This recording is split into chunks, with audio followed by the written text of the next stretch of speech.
It's a hot, gorgeous Brazilian day. And I'm in the most extraordinary middle of nowhere that I've ever found myself in. I'm standing on the edge of the waterfall, the drop right behind me. Gushing water and the sound going right past my ankles. And I'm doing my best not to look where it's going because behind me there's a 13-meter drop. That's 43 feet. Am I there at gunpoint? No. I didn't lose a bet, but I am kind of questioning my sanity at this point. You see, life was much simpler just 30 minutes ago. I was traversing the jungle with my tracking buddy, Linda, who I just met a day ago. We're sweaty and proud and hot and exhausted, and we arrive to the gem of the island, the Sorcerer's Waterfall. Magical. And before we can even cool off in this gorgeous crystal clear pool that's at the bottom, at the base of the waterfall, there is a striking voice in English, which is a very big surprise where we find ourselves in the middle of the gorgeous nowhere, that startles us. Who wants to go next? I look over, there's a young man, and he's pointing way, way upwards, sort of to the midway top of the waterfall. I squint, and there's a man hanging on a rope. Okay, he's not hanging, and he is right where the water is. He's rappelling. He's rappelling. Holy, wow. I've rock climbed before, well, indoors. This is so cool. And before I know it, I'm screaming, I want to go next. And I hear my voice, and the same moment that I hear my voice, there is this silence in my head, the kind of silence your mother would give you when you say or do something extremely stupid. And then the rush of her voice sort of floods my consciousness. What are you doing? You are not doing this. This is not a tour operator. You do not speak Portuguese. You have no insurance, lady. I was 20-something. I had no insurance.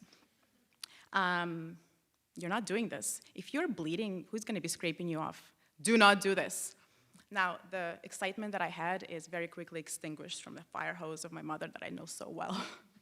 All of this probably happened super fast because the next moment the young man is right beside me.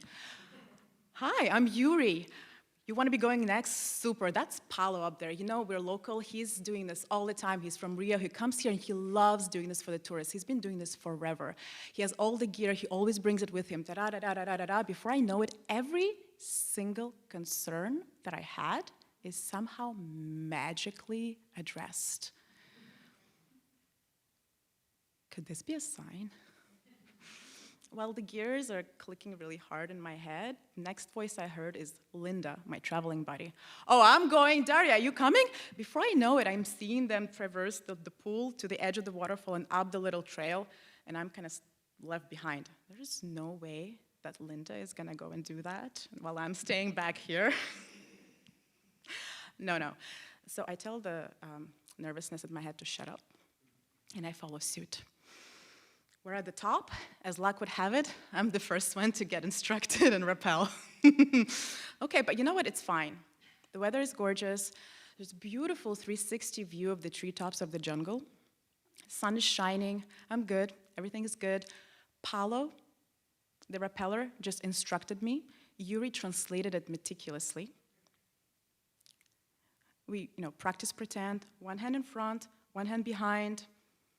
It's easy peasy. It's going to be like rock climbing, but in reverse. Okay, all ready?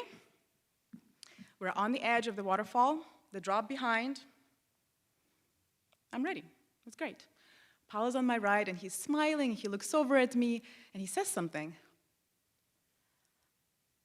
And I don't understand.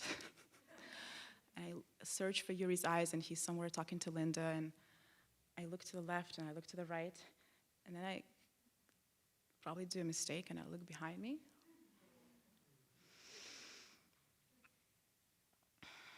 I don't understand what starts happening.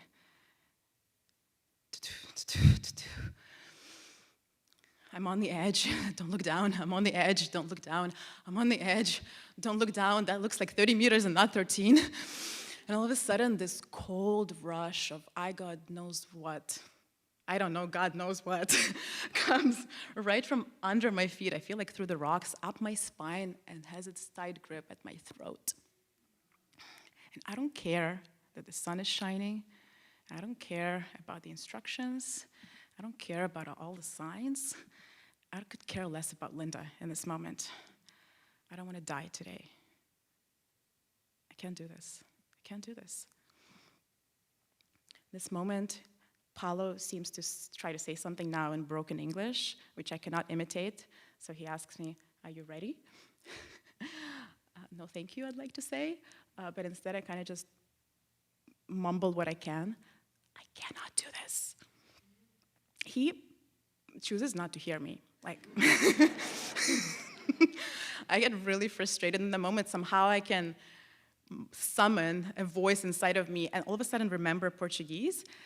Now posso, at least I think it sounded Portuguese, I say with rage a little bit or frustration. Oh, he hears me now. Paulo hears me. And he seems to, in that moment, just silence everything. He looks right at me. He looks straight into my eyes. And for the first time, I feel he looks at me. And I feel he looks right through me somehow, as if he goes in right into my soul and he hooks onto something, I don't know what. But I notice he has blue, bright eyes. I notice the wrinkles of his sun-weathered face. He's unfazed. He's serious and calm. And then he speaks, but I have no idea what language. Hey, you got this. You got this. I'm here with you. And I won't let you go.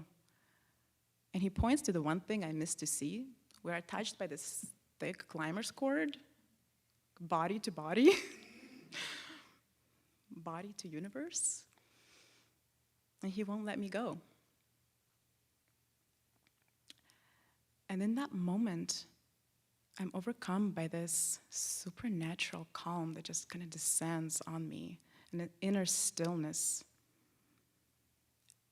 And just as suddenly as the cold came in before, there is this rush of capacity that rises from within and power that comes from I don't know where, and I can feel my legs. And I can feel my legs, and I know I can do this. And I know I have a choice, and I know what I want. I'm ready. One hand in front, one hand behind. I take the first step down, and the water and the rock meets me. I take the second step down, and the edge just disappears. And then my body seems to go into a trance. I'm fixated on the water right in front of me as I move. I feel this strength and power in my capacity that I've maybe not felt before. I feel this grace and ease that I'm moving in, and I feel like I'm supported fully by my body. I'm supported fully by the cliffs. It feels like I've been running up these cliffs and down these walls forever. Like, this feels natural. I feel alive. In the middle of all of this, Paulo stops and interrupts the ecstatic descent that I'm in. And he mimics me to follow suit, but at this point, I'm not questioning his madness or mine. I pause, and he sort of leans in as we stop. He leans in into the water. I don't know if I lean in into this mic. He leans in and lets the water kind of cover his face. And so I do the same, very slowly, kind of in reverence. I do this. I lean forward, closer and closer, and I let the water just cascade over my head at this point. And further, and all of a sudden, the cold, smooth surface of the rock that I never saw before just meets me and gives me a kiss. And something explodes inside of me into a million pieces. I look over, I'm ready to dive right back in with the same hungry devotion and reverence I did before. This time, I'm going all in. Now water cascading from my head all the way to tippy toes. I'm in the current, in the wall of the waterfall. Time seems to stop and speed up all at the same time. Head to the rock. I feel like layers of sensations are opening up inside of my body. I feel everything. I feel the kiss. I feel the softness of the water and the sounds. I feel I'm being cleansed in every pore and cell in my body. I feel baptized. I feel like I'm quenching a thirst that I never knew I had. That I never knew I would have quenched if I didn't go. That I never knew I would have found. I feel invigorated and alive. And what is this drug? What is this drug that I'm feeling? Could this be what life feels like after the edge of fear? How many edges have I missed? Maybe this time I followed all the right signs. And maybe I did need someone to believe in me along the way. And maybe that's all right. Thank you.